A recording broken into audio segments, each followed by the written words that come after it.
para saludar con muchísimo gusto a la doctora en antropología y profesora del UNAM, la doctora Elisa Godínez. Doctora, bienvenida Sin Censura, ¿cómo está? Bienvenida al Golfo de México. Hola, Toño, muy buenos días, ¿cómo te va? Me da mucho gusto estar contigo y con tu audiencia. Pues bien. Yo sé que vamos a platicar hoy del Poder Judicial, pero le gustaría darnos su opinión brevemente sobre esto del Golfo de América, el Golfo de México, simple y sencillamente para continuar con la temática. Y de nos vamos a lo que dijo la doctora, que no se trató de una renuncia del comité de evaluación, sino que simple y sencillamente la Corte los dejó sin trabajo, pero le gustaría hablarnos de su opinión. Fíjate que sí me gustaría comentarte una cosa. Hace rato estaba escuchándote, hace ratito, y decías, preguntabas que cómo se habían llamado las papas fritas en aquel episodio en el contexto de la Guerra del Golfo. No, la Guerra del Golfo, no, la guerra contra Irak, perdóname, yo estoy confundida ahorita. No, la guerra contra Irak que emprendió Estados Unidos después de los ataques terroristas a las Torres Gemelas en el 2001. Y es cierto, o sea, hubo esa iniciativa, como bien lo recordaste, y me puse a buscar y encontré que se llamaban Freedom Fries, las papas de la libertad. Freedom Fries. ¿No? Freedom Fries, ¿no? Lo cual, a ver, o sea, es ridículo porque son ocurrencias, ¿no? O sea, en ese momento, cuando se salió esa iniciativa, estaba también ahorita leyendo, que me parece que el gobierno de Francia dijo, es que ese es un no tema, ¿no? Nosotros nos ocupamos de los temas auténticos, no de los no temas, ¿no? Entonces, un poco, a ver, yo sé que en este contexto no puede no tener importancia que a nuestros vecinos del norte ahora se les ocurra eso y quieran entonces empezar a imponer vía la prensa y vía pues empresas tan grandes y tan poderosas como Google, ¿no? Que ya prácticamente que el Golfo de México se empiece a nombrar como ellos quieren. Yo creo que no es que no sea importante, pero lo cierto es que nosotros de este lado, y me parece que en muchos otros lugares del mundo, coincidimos en que, bueno, Estados Unidos y Donald Trump puede sacar los decretos que quiera y puede imponer las ocurrencias que quiera, pero pues fuera de Estados Unidos, pues no, sus decretos no operan, ¿no? Y parte de la resistencia que nosotros podemos ejercer, pues es precisamente no ceder, ¿no? Ante estas tonterías, porque la verdad que son unas tonterías. Claro, esas tonterías siempre traen trasfondo, ¿no? No son gratuitas ni son inocentes. Lo que esto está representando, en mi opinión, es dejar cada vez más claro y ejercer, digamos, una campaña mediática también y por estas vías de la afán y la política expansionista que trae este gobierno de manera más aguda. Porque lo cierto es que Estados Unidos siempre ha sido un país expansionista. O sea, no es algo nuevo. La doctrina Monroe nos da cuenta de eso, así como el tema del destino manifiesto, ¿no? Que se sienten un pueblo elegido por Dios para dominar América y desde su propio nombre, ¿no? Desde el propio nombre de ese país, que es Estados Unidos de América, pero que ellos, ¿no? Se dicen a sí mismos América, ¿no? Eso ya lo sabemos, y se apropian del nombre del continente. Y esa apropiación del nombre del continente, pues igual que esto, no es casual ni es ninguna inocentada, ¿no? Es el reflejo simbólico de que se sienten los dueños de todo el continente.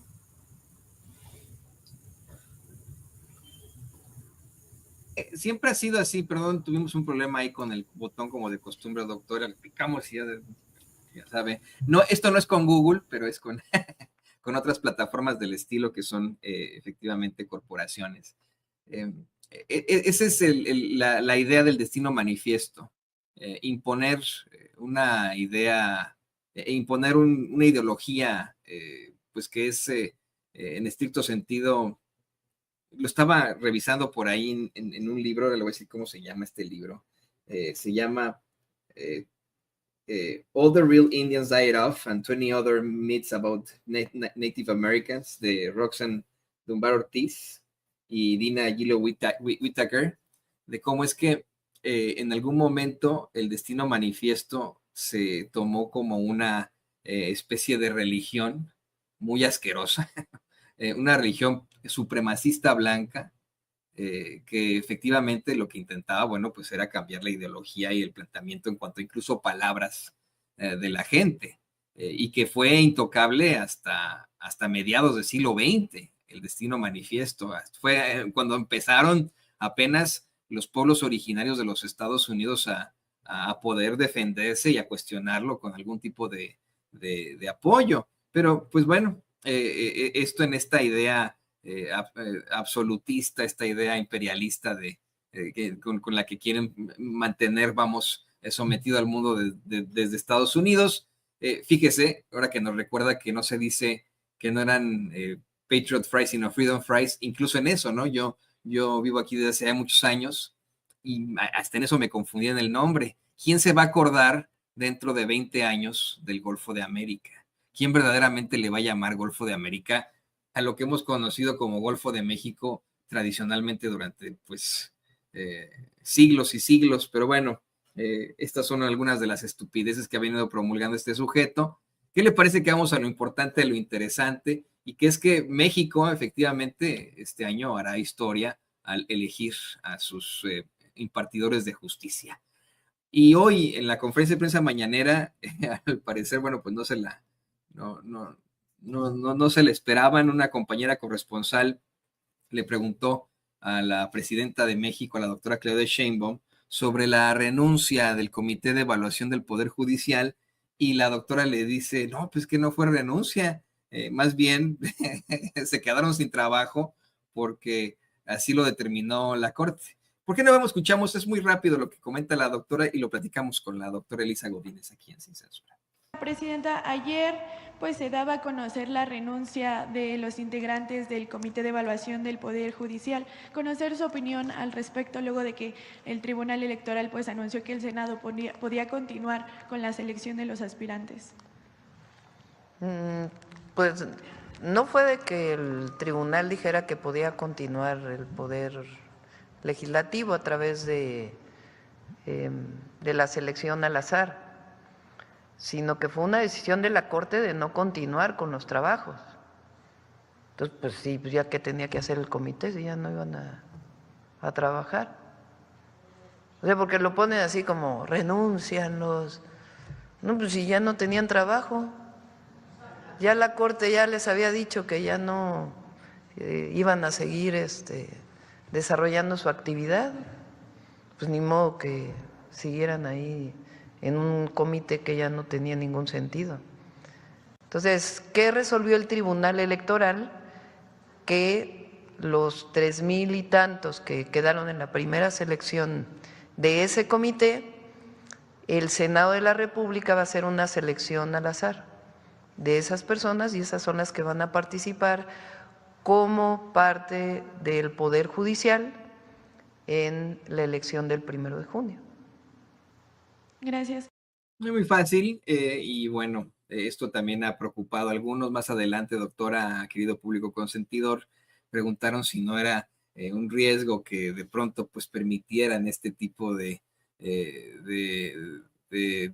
tácticas, el que sea ahora al azar la elección de los aspirantes, y la doctora les explica lo obvio. Oigan, pues ya pasaron el primer filtro, que es saber su promedio, su ensayo, etcétera. Pero fíjese cómo es que incluso, ¿no?, en la mañanera tratan de modificar el discurso, de confundir a la gente, doctora. Bueno, pues, ¿qué nos puede decir de esta determinación?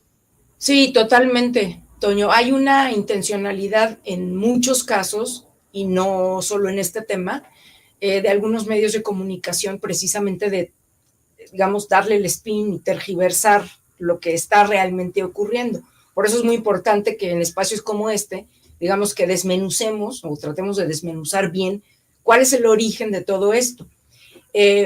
Digamos que en primer lugar lo que yo diría es que una cosa que tal vez no es tan importante, pero que a mí no me parece menor, que es la verdad que qué papelón, ¿no?, de estos integrantes del Comité de Evaluación del Poder Judicial, que tengan que salir a renunciar ahora y que lejos de ser un motivo de orgullo como nos lo están, o como un motivo de admiración, como lo están queriendo vender en algunos medios de comunicación, algunas versiones, es de pena, porque como bien lo dijo la presidenta, o sea, pues ¿a qué se quedaban si ya no tienen nada más que hacer, digamos?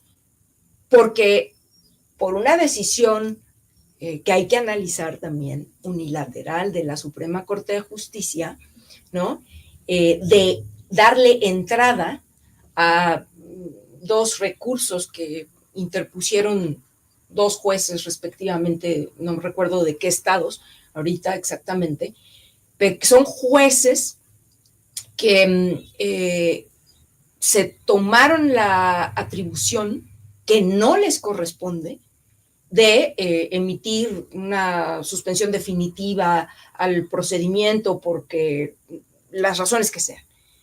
Aquí el tema, y lo que hay que recordar, es que esto es un procedimiento de corte electoral.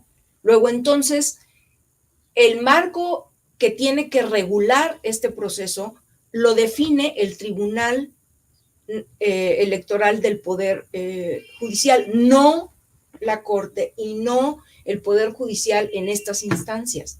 Entonces, desde mi perspectiva, ¿no?, pues estos pobres integrantes del poder quedan pésimo, ¿no? Quedan malísimo, y a mí me daría un poco de pena, porque si yo fuera parte de eso, ¿no? Porque es como, exactamente quedas como tonto, porque ya te quitaron la chamba, ya no tienes nada que hacer, y pues ¿qué te queda, no?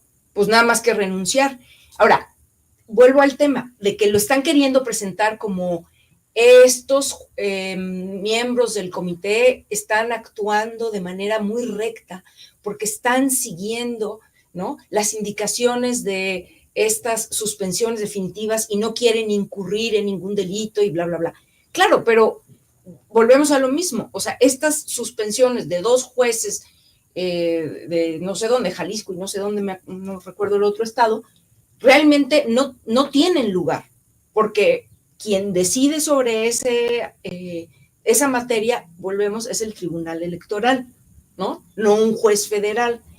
Entonces, yo lo que veo en todo esto es, en primer lugar, que es un intento más de todos los que ha habido, de parte de los intereses que controlan al Poder Judicial y a la Suprema Corte de Justicia para descarrilar la reforma judicial, que no es la primera vez, ya hemos visto todo lo que han hecho y este es un intento más de intentar descarrilar ese proceso. En segundo lugar, yo creo que estamos ya prácticamente en la antesala, ¿no?, en los minutos finales, casi que en el tiempo extra, de la derrota absoluta de la ministra o presidenta Norma Piña de la Suprema Corte de Justicia, quien ha sido un factor que ha precisamente jugado de manera parcial en favor de los intereses que controlan precisamente al Poder Judicial y a la Suprema Corte de Justicia. Ella es, digamos, su jugadora.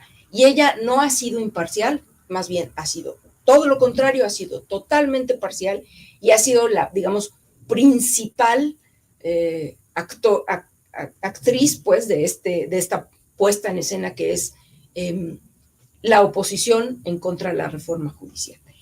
Y en tercer lugar, diría que esto nada más viene a confirmar que precisamente el Poder Judicial y la Suprema Corte de Justicia están capturadas desde hace mucho tiempo por estos poderes fácticos, que muchos están abiertamente en la oposición, otros de manera más velada, no se muestran tanto, pero son los poderes fácticos que están todos en contra del régimen de la Cuarta Transformación, ¿no?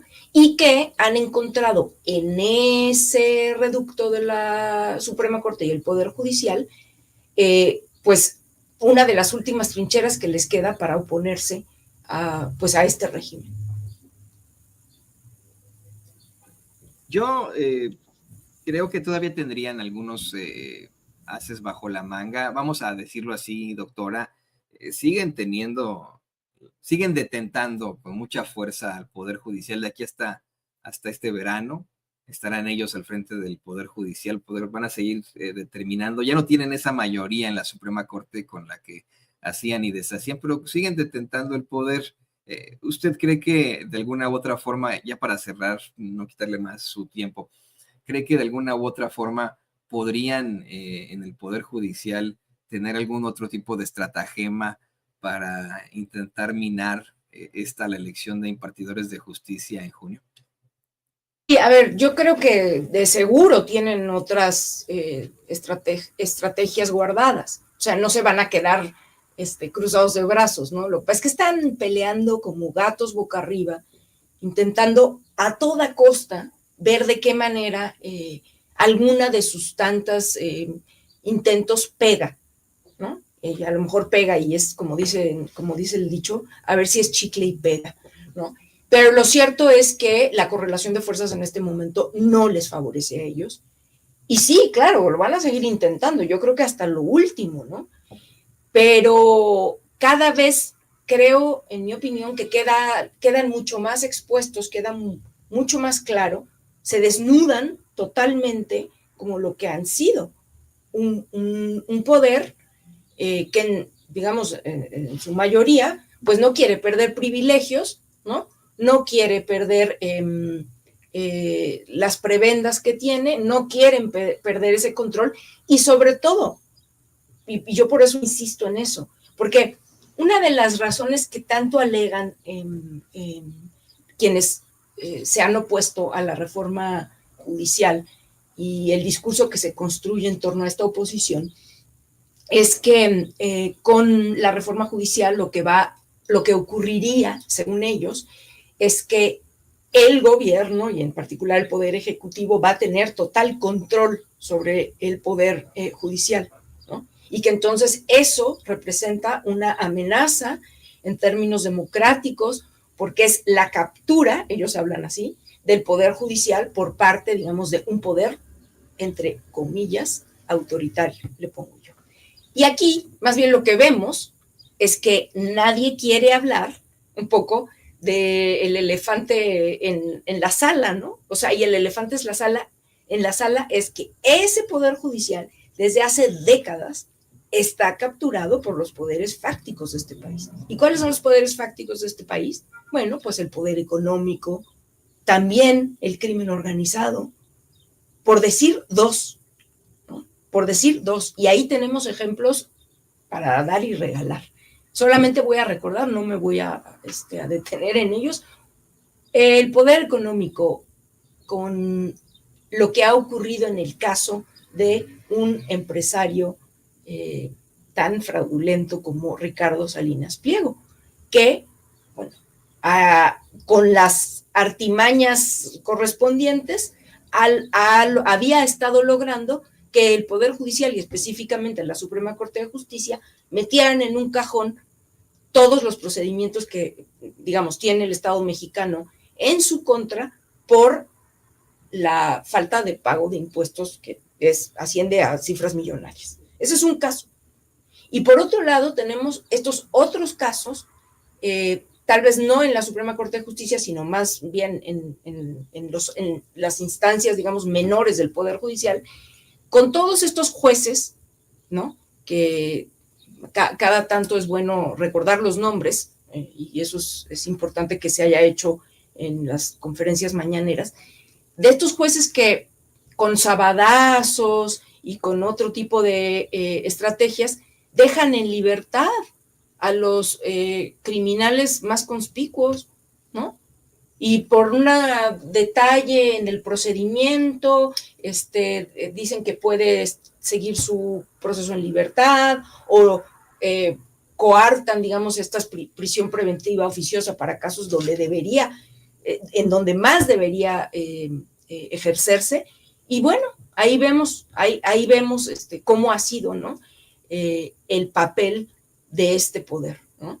Entonces, pues habrá que ver, seguramente vamos a atestiguar otro tipo de estrategias en donde se van a intentar defender como lo que son gatos boca arriba, ya en vías de perder, ¿no? De perder la partida. Pero me queda muy claro que las condiciones en el país hoy son otras y la correlación de fuerzas, como digo, no les favorece a ellos.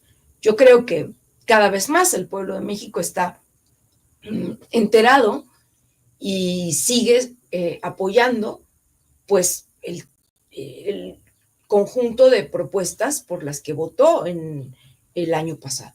Y una de esas pues fue la reforma judicial. Pues vamos a ver en qué termina todo esto. Yo creo que va a terminar en una situación más bien positiva y estaremos platicándolo con usted seguramente, doctora, aquí en Sin Censura cuando se dé esa elección, disfrutando de nuevas juzgadoras, de nuevos juzgadores para México. Mientras tanto, bueno, además de agradecerle por este interesante análisis, le pido que por favor nos comparta sus redes sociales para que la gente se ponga en contacto con usted. Claro que sí, Toño. Bueno, primero que nada, agradecerles mucho siempre la invitación. Es un placer para mí compartir con ustedes y con el público de Sin Censura. Yo básicamente, pues, ando sobre todo en el llamado X, yo les sigo diciendo Twitter, pero bueno, ahí me pueden encontrar. Mi arroba es @t de Toño A, 3 Ns y T, Tanit, y ahí lo pueden ver en la pantalla y me va a dar mucho gusto verlos allá. La doctora en antropología y profesora de la UNAM, la querida doctora Elisa Godínez, aquí en Sin Censura. Muchas gracias. Un abrazo. Un abrazo.